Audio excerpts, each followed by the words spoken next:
Hello and welcome to Property Box News. I'm Simon Evison. Now, you've probably not seen us for a while on YouTube. That's because we've been working on loads of new content which will be coming out in the coming weeks, and also some of it's out already. So be sure that you click on subscribe and the bell icon so you get notifications of all the new stuff as it's released. And we've got coming out very soon a new monthly podcast, 2 of which are already out.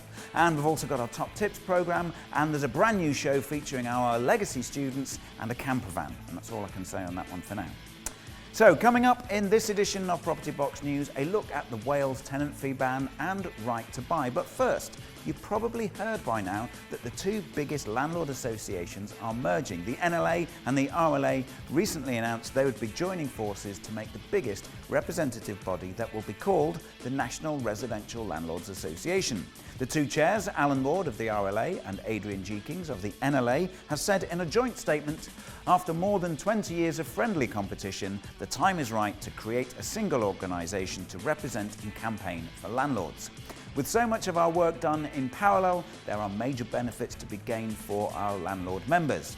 They went on to say, we will be stronger together when presenting a unified voice to government, both nationally and locally, about the importance of supporting the majority of landlords who do a good job providing homes to rent the country needs.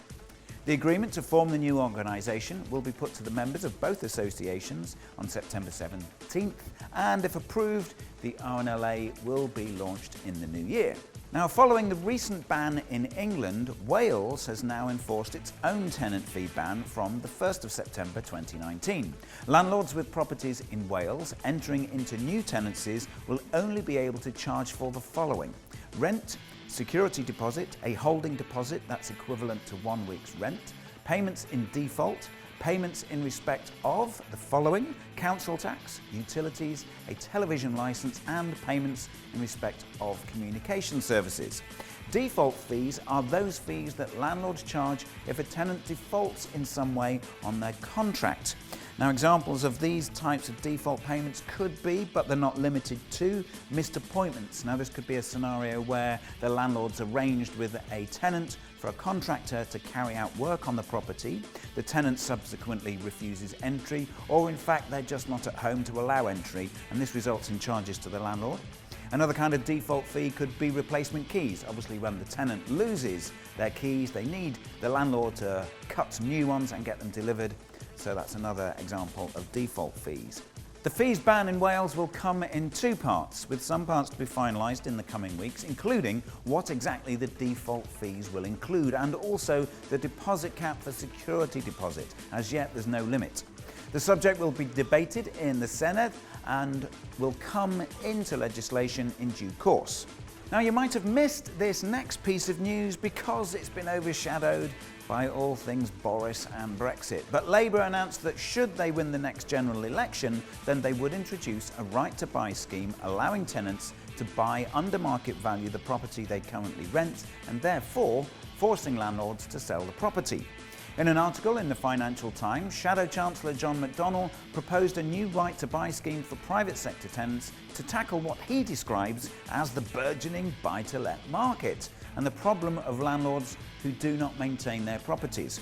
A chorus of dissent has arisen across the industry from both major landlord associations. Arla Property Mark had something to say, and many others across the property investment arena. The RLA argues it would kill off a large portion of the PRS because landlords would sell up before it becomes law. NLA believes it's another example of Labour's total misunderstanding of the housing crisis, and they suggest the party should concentrate on ideas that provide more social housing. Meanwhile, others are saying this is a cash grab and would effectively collapse the PRS market. Now, of course, all of this is academic until, or indeed if, and for some it's a big if, the Labour Party actually come to power. But let's say it did happen. What are your thoughts? Do you think it would destroy the private rented sector as we know it? Is there anything good that could come of the widespread right to buy. So leave us a comment below on this subject, or indeed any subject in this edition of Property Box News.